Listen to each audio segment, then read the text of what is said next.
Hello friend, आप देख रहे हो हमारा चैनल ग्रो बुक्स। तो आज हम फिर से आपके लिए नई बुक लाए हैं, जिस बुक का नाम है इन परसूट ऑफ गार्लिक।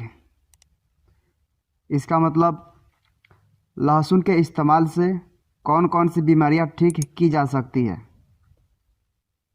इनका लेखक का नाम है लिज प्रीमिन्यू। तो चलिए बुक को दो लफ्ज़ों में बताते हैं। इन परस्यूट ऑफ गार्लिक हमें लहसुन के फ़ायदे के बारे में बताती है। इस किताब की मदद से आप यह जान पाएंगे कि लहसुन के इस्तेमाल से कौन कौन सी बीमारियां ठीक की जा सकती है। साथ ही यह किताब हमें लहसुन से संबंधित कुछ दूसरी दिलचस्पी बातें भी बताती है। यह बुक किसके लिए है? किसानों के लिए, वे जो लहसुन के फ़ायदे के बारे में जानना चाहते हो, वे जो एग्रीकल्चर की पढ़ाई कर रहे हो। तो चलिए अध्याय नंबर 1 को शुरू करते हैं। यह बुक किसको पढ़नी चाहिए? हम में से हर किसी का सामना कुछ छोटी छोटी परेशानियों से अक्सर होता रहता है, जैसे खांसी, कीड़े के काटने से सूजन, गले की खराश, पेट की बीमारी, चमड़ी में जलन आदि। इन बीमारियों को ठीक करने के लिए हम अक्सर दवाइयों का सहारा लेते हैं, जो हमें महंगी पड़ जाती है। इस किताब में हम उस चीज़ के बारे में जानेंगे जो लगभग हर घर में पाया जाता है और जो इन बीमारियों को ठीक कर सकता है। यह किताब हमें लहसुन के फ़ायदे, लहसुन के इतिहास, लहसुन की खेती और लहसुन के अंतर्राष्ट्रीय व्यापार के बारे में पूरी जानकारी देती है। साथ ही यह किताब हमें बताती है कि लहसुन खाने से हम किन किन बीमारियों से खुद को बचा सकते हैं। इसे पढ़कर आप सीखेंगे लहसुन के फ़ायदे होते हैं, लहसुन के क्या क्या फ़ायदे होते हैं, लहसुन की खेती किस तरह की जाती है, इंटरनेशनल मार्केट में लहसुन का सबसे बड़ा प्रोड्यूसर कौन है। अध्याय नंबर 2, लहसुन का इस्तेमाल सदियों से तरह तरह की बीमारियां ठीक करने के लिए हो रहा है। लहसुन को खाने में डालने से उसका स्वाद तो बढ़ ही जाता है, लेकिन क्या आपको पता है कि इसका इस्तेमाल अलग अलग देशों में अलग अलग बीमारियों को ठीक करने के लिए भी किया जाता है।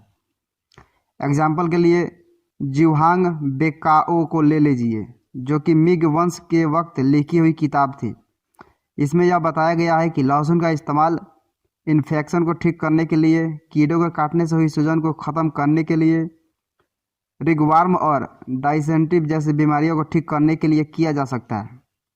भारत में भी लहसुन का इस्तेमाल डाइसेंट्री के इलाज के लिए काफ़ी समय से किया जा रहा है। इसके अलावा भारत में इसका इस्तेमाल चमड़ी और पेट की बीमारियां ठीक करने के लिए भी किया जाता है।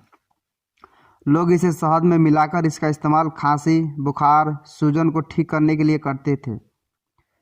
रोम के लेखक प्लिनी ने बताया था कि लहसुन को सिरके और पानी में पीसकर मिलाने से और गलाला करने से गले की खराश से राहत मिलती है।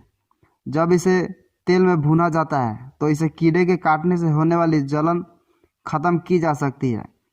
जब इसे दूध के साथ उबाला जाता है तो म्यूक्स ख़त्म करने में मदद मिलती है, और जब फैट से मिलाया जाता है तो इसमें ट्यूमर का इलाज हो सकता है। स्टेट यूनिवर्सिटी ऑफ न्यूयॉर्क में यह पाया गया कि लहसुन की मदद से ई कोइल बैक्टीरिया को फैलने से रोका जा सकता है। लहसुन में एलिसिन नाम का एक कंपाउंड होता है जो कि बैक्टीरिया को ख़त्म करने में मदद करता है। साथ ही यूनिवर्सिटी की स्टडी में यह भी पाया गया कि जो स्टूडेंट्स 2.5% लहसुन के साथ माउथ वॉश में मुंह साफ किया करते थे, उन्हें मुंह में इन्फेक्शन फैलाने वाले बैक्टीरिया प्रोफाइरोमन्स कम पाया गया, जिससे उसके मसूड़े स्वस्थ रहते थे। इसके अलावा लहसुन यीस्ट स्ट्रेन को ख़त्म करने में भी हमारी मदद करती है। इस तरह से हम आज भी लहसुन की खूबियाँ को समझ रहे हैं और इसका इस्तेमाल कर रहे हैं। अध्याय नंबर 3, बहुत से लोग लहसुन खाने से सालों तक कतराते रहे, लेकिन अंत में यूरोपियंस ने उसे अपनाया।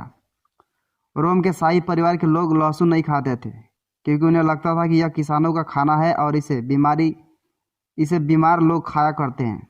यहाँ तक कि जब रोम साम्राज्य खत्म हो गया तब भी लोग इसे खाने से कतराते रहे। उनके अलावा एग्लो सेक्शन के लोग भी इसे नहीं खाते थे। रोम की सभ्यता का जन्म ब्रिटेनियन की सभ्यता से हुआ था। पहली से 5वीं सदी के बीच में ब्रिटानिया ने पार्सली, थाइम, पत्ता गोभी, एस्पार्जस, लीक, सौलाट आदि और लहसुन की खेती शुरू की थी। लेकिन समय के साथ रोमन्स ने ब्रिटानिया के साथ साथ वहाँ का खाना खाना भी छोड़ दिया। उन्हें देखकर बहुत से दूसरे लोगों ने भी उनका नकल की और उन्होंने भी लहसुन खाना छोड़ दिया। रोम के सैनिक भले लहसुन खाते हो, लेकिन शाही लोग कभी उसे हाथ नहीं लगाते थे। उनका मानना था कि यह सिर्फ डॉक्टरों के इस्तेमाल के लिए होता है। लेकिन मध्यकाल में सब बदलने लगा। यूरोप के लोगों ने अपने खाने में लहसुन का इस्तेमाल करना शुरू किया।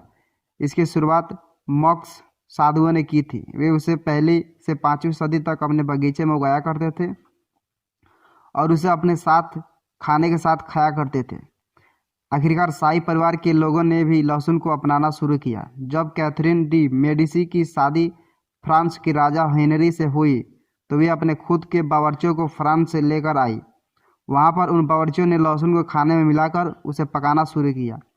लोगों को यह बहुत पसंद आया। लहसुन के दीवानों में से कैथरीन के दामाद भी शामिल थे, जो इसकी सुगंध से ही प्यार कर बैठे थे। इस तरह से सालों तक नकारे जाने के बाद लहसुन को खाने में शामिल किया गया। अध्याय नंबर 4। लहसुन उगाने के लिए ठंडे मौसम और पानी की ज़रूरत होती है। अब हम देखेंगे कि किस तरह से आप लहसुन उगा सकते हैं। लहसुन ठंडियों में उगते हैं। ओस पड़ने के 3 या 4 हफ्ते पहले आपको इन्हें बोना होगा। इन्हें ऐसी जगह पर लगाइए जहां इन्हें धूप मिल सके। अक्सर लोग लहसुन को दूसरी फसलों के बगल में लगाते हैं, लेकिन आप चाहे तो इन्हें अपने बगीचे के फूलों के बगल में भी लगा सकते हैं। लेकिन इस बात का ध्यान रखिए कि जिस ज़मीन पे आप इस साल लहसुन लगाएंगे उसमें अगले साल मत लगाइए। इससे आप पौधा को होने वाली बीमारियों से उन्हें बचा पाएंगे। लहसुन लगाने के लिए आपको ऐसी मिट्टी चाहिए जिसे हल्का सा दबाने पर वो आसानी से पाउडर बन जाए। उसमें नेचुरल खाद डालिए। उसे ऐसा बनाइए कि वो पानी आसानी से सोख ले। मिट्टी की वैल्यू होनी चाहिए। आप मिट्टी में कम से कम 6 इंच तक कंपोस्ट और खाद मिलाइए। इसके बाद आपको लहसुन को उगाने के लिए जगह, पानी और थोड़ी खाद देनी होगी। पौधे लगाने के लिए आप लहसुन के टुकड़ों को ज़मीन में हाथ से घुमाकर गाड़ना शुरू कीजिए। इन्हें इस तरह से गाड़िए कि उनके ऊपर की पेपर जैसी परत ना निकले। हर पौधे के बीच में कम से कम 6 इंच का स्पेस छोड़िए। हर लाइन के बीच में 8 इंच का स्पेस छोड़िए ताकि उन्हें ज़रूरत भर धूप मिल सके।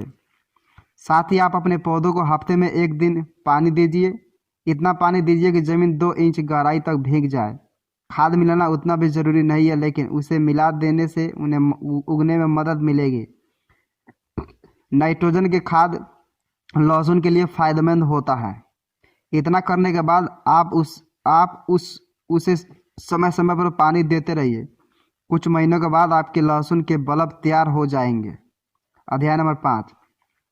जब लहसुन के पौधों की पत्तियां सूखने लगे तो उन्हें निकालने का समय आ गया है।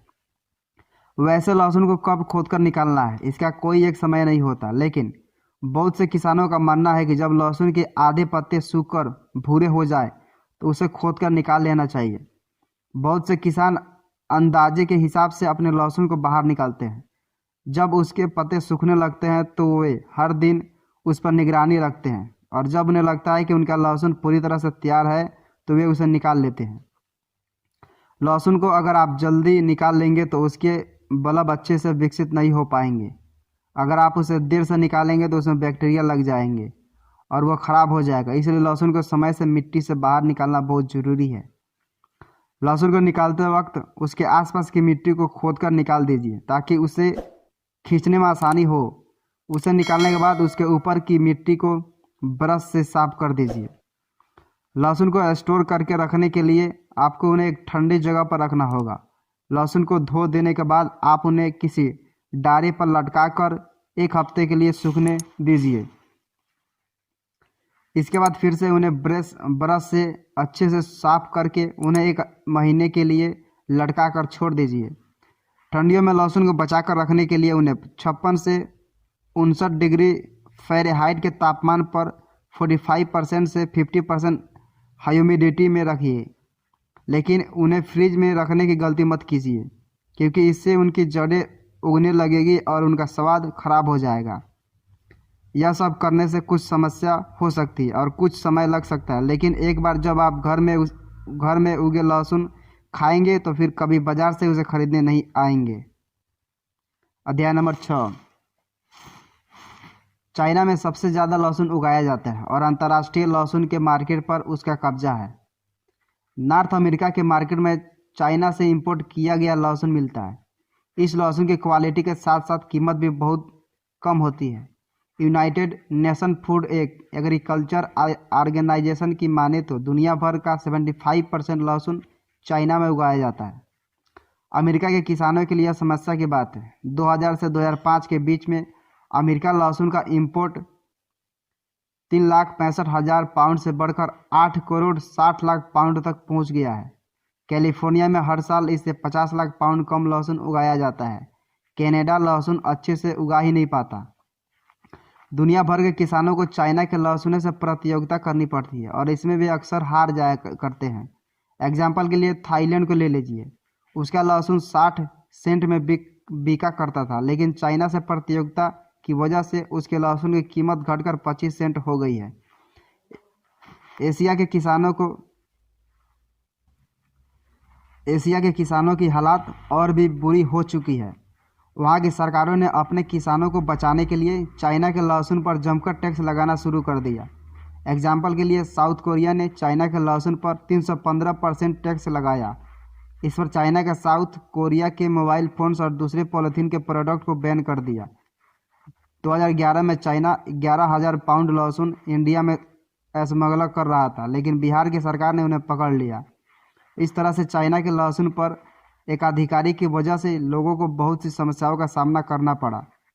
लेकिन अगर अपना लहसुन खुद से उगाएंगे तो आपको इन समस्याओं का सामना नहीं करना पड़ेगा। लहसुन के फायदों के पाने के लिए उसे कच्चा ही खाना शुरू कीजिए। लहसुन के एक टुकड़े में लगभग 5 मिलीग्राम एलिसिन होता है। एलिसिन एक एंटीऑक्सीडेंट है जो आपके शरीर में हो रही जलन या ईस्ट इन्फेक्शन को ठीक करता है और साथ ही आपके इम्यून सिस्टम को मजबूत बनाता है। लहसुन को कच्चा खाने से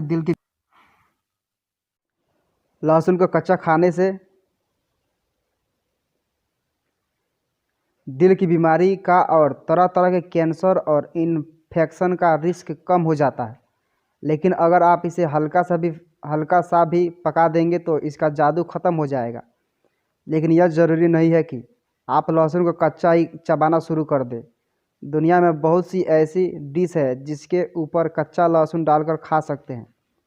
एओली का सांस, चिमचुरी, पेस्टो, टैपनेट और हम्स जैसे डिश से ऊपर लहसुन डालकर आप इन्हें खा सकते हैं। आप चाहे तो अपने पास्ता के ऊपर भी कच्चा लहसुन डालकर उसे खाना शुरू कर दीजिए। लहसुन की बहुत सी रेसिपी आपको इंटरनेट पर मिल जाएगी। लहसुन का कच्चा खाना थोड़ा मुश्किल हो सकता है, लेकिन इसके फ़ायदे के सामने वो मुश्किल कुछ भी नहीं है। कुल मिलाकर लहसुन के बहुत से फ़ायदे होने के बाद भी लोग इसमें काफ़ी समय तक कतराते रहे। मध्यकाल में यूरोपियंस ने पहली बार इसे अपने हर रोज़ के खाने में मिलाकर खाना शुरू किया।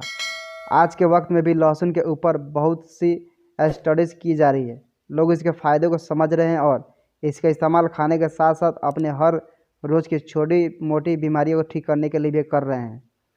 क्या करें? अगर आपके पैर के नाखूनों में फंगल इन्फेक्शन है तो इसे लहसुन के नुस्खे को अपनाएं। बूढ़े लोगों के पैर के नाखूनों में अक्सर फंगल इन्फेक्शन हो जाता है। दुकानें से महंगी दवाइयों लेने के बजाय आप इस घरेलू नुस्खों को अपना सकते हैं। लहसुन 1 या 2 टुकड़े, थोड़ा सा वोदका, एक रुई का कपड़ा और एक रबर का दस्ताना लीजिए। दस्ताने में से एक उंगली काट लीजिए। एक कटोरी में वोदका लेकर उसमें लहसुन रखकर उसे दबा दीजिए। इसके बाद रुई के कपड़े को उसमें भिगोकर अपने इन्फेक्शन वाली उंगली पर लपेट लीजिए। इसके बाद उस पर उस रबर के दस्ताने की उंगली को पहन लीजिए। इस तरह रात को सोने चले जाइए और उसे सुबह निकाल दीजिए। 2 हफ्तों तक यह करते रहिए, आपका इन्फेक्शन ख़त्म हो जाएगा।